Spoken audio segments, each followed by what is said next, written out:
बिस्मिल्लाहिर्रहमानिर्रहीम। अस्सलामु अलैकुम वरहमतुल्लाहि वबरकातुहू। बुशरा मस्जिद यूट्यूब चैनल में खुश आमदीद। आज की वीडियो है कि अल्लाह रब्बुल आलमीन का हम सब पर बड़ा एहसान क्या है, इस हवाले से हम बात करेंगे। एक वाक़या आपको सुनाते हैं। मौलाना रूम रहमतुल्लाह अलैह ने इसे अपनी मसनवी में बयान किया। फरमाया कि एक शख्स मस्जिद में नमाज अदा करने के लिए अंधेरी रात में जागा और फिर घर से निकला।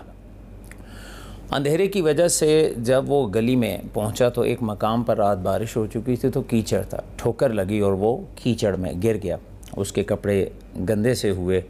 तो नमाजी शख्स वैसे भी पाक रहता है, जिस्म भी पाक होना चाहिए, लिबास भी पाक होना चाहिए। सो उसने देखा कि कपड़े मैले हो गए हैं, कपड़े गंदे हो गए। सो ये वापस आया घर में और लिबास तब्दील करके दोबारा घर से बाहर निकला और उसी मकाम पर फिर पहुंचा तो अपने आप को बड़ा एहतियात से उस कीचड़ से बचाते हुए कदम आगे लेके जाने लगा। तो फिर ऐसा हुआ, अनजाने में उसे ठोकर सी लगी, ऐसा जैसे किसी ने उसे धक्का सा दिया। अब की वो जब कीचड़ में गिरा तो शलवार भी और कुर्ता भी, दोनों कपड़े फिर गंदे हो गए, कीचड़ में मैले हो गए। लेकिन इस बंदे का इबादत का पक्का था, नेकी का पक्का था। इसने कहा कुछ भी हो जाए, नमाज के लिए मैंने मस्जिद ही जाना। फिर गया, वो कपड़े बदले और तीसरी दफ़ा इसने क्या किया कि जब नए कपड़े बदल कर वो मस्जिद के लिए चला और चलते हुए जब उस मकाम पर आया जिस मकाम पर इसे 2 मरतबा ठोकर लग चुकी थी, तो वहाँ पर इसने देखा कि एक शख्स खड़ा हो और चिराग लेके खड़ा हुआ। तो जैसे ही ये वहाँ खड्डे तक पहुँचा तो उस शख्स ने चिराग आगे किया, तो उसकी रोशनी में इसने उस गड्ढे को देखा और बचता बचाता वो क्रॉस कर गया गड्ढा। अब इसने देखा वो शख्स इससे बात कुछ नहीं कर रहा, वो चलते चलते इसके आगे आगे जा रहा है, ये पीछे पीछे जा रहा है। हत्ता कि ऐसा हुआ कि बखैरियत वो मस्जिद तक पहुंच गया। मस्जिद के दरवाज़े पर पहुंचकर वो चिराग वाला शख्स जो है वो रुक गया। अब ये नमाजी जो है मस्जिद में दाखिल हुआ और इसने नमाज़ पढ़ी।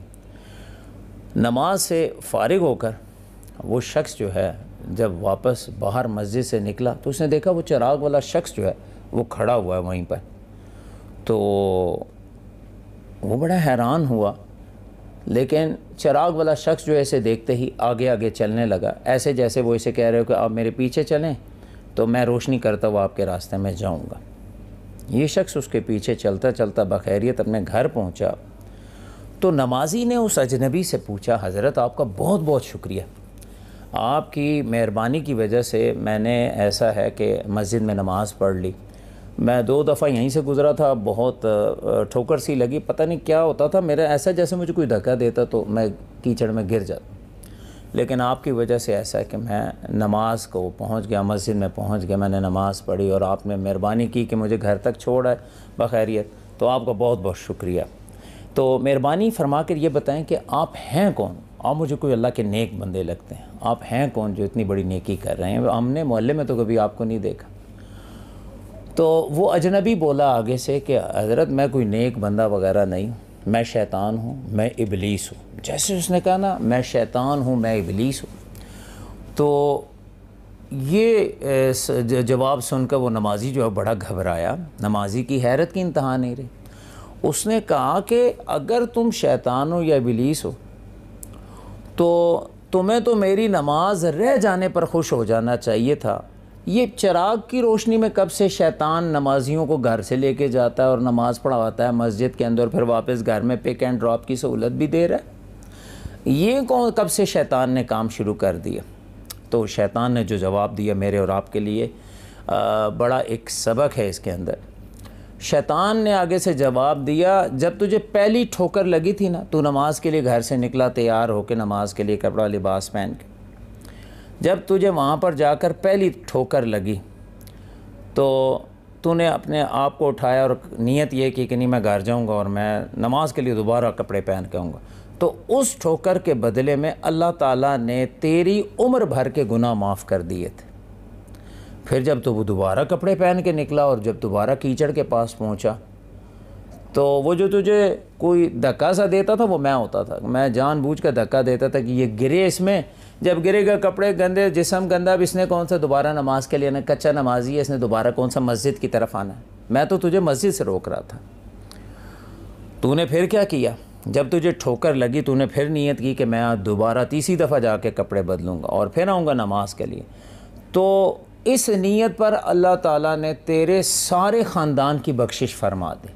अब मैं घबराया, मैंने कहा अगर मैं इसे तीसरी दफ़ा ठोकर मारता हूँ या धक्का देता हूँ तो कहीं ऐसा ना हो अल्लाह इसके बदले में, इसके सदक़े में सारे गाँव को ना बख्श दे।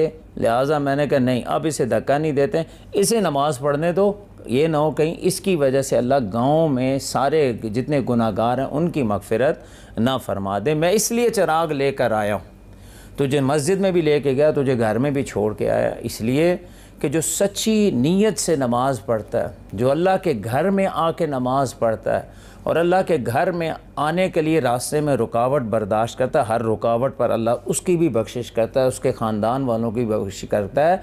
आज हमने मस्जिदों में नमाज़ पढ़ना छोड़ दी, आज हमारी आलकस और सुस्ती का ये आलम है।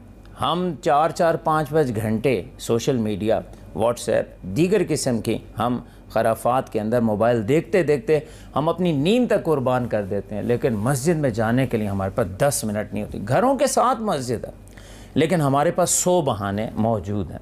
लिहाजा मस्जिद को कभी ना छोड़िए। मेरे आका करीम सल्लल्लाहु अलैहि वसल्लम का गुज़र कब्रिस्तान में से एक ताज़ा कब्र के ऊपर से हुआ। फरमाया ये कब्र किसकी है? या रसूल अल्लाह सल्लल्लाहु अलैहि वसल्लम, फ़लाँ सहाबी की कब्र है। मेरे महबूब अलैहिस्सलातु वस्सलाम ने इरशाद फरमाया, जानते हो बंदे पर, ज़िंदा बंदे पर अल्लाह का सबसे बड़ा एहसान क्या होता है? वो सबसे बड़ा एहसान ये कि अल्लाह ताला उसे 2 रकत नमाज की तौफीक दे दे, ये अल्लाह का बहुत बड़ा एहसान है। तो तमाम तर दोस्तों से गुजारिश है कि नमाज कभी ना छोड़ी जाए। नमाज का तौफीक मिल जाना, नमाज का बंदे पर का दिल के अंदर एहसास पैदा हो जाना, फ़िक्र पैदा हो जाना, ये इस बात की अलामत है अल्लाह हमसे राज़ी है। अल्लाह मुझे और आपको नमाज की हिफाजत की तौफीक अता फ़रमाए और मस्जिदों में नमाज जाकर पढ़ने की तौफीक अता फ़रमाए। आमीन।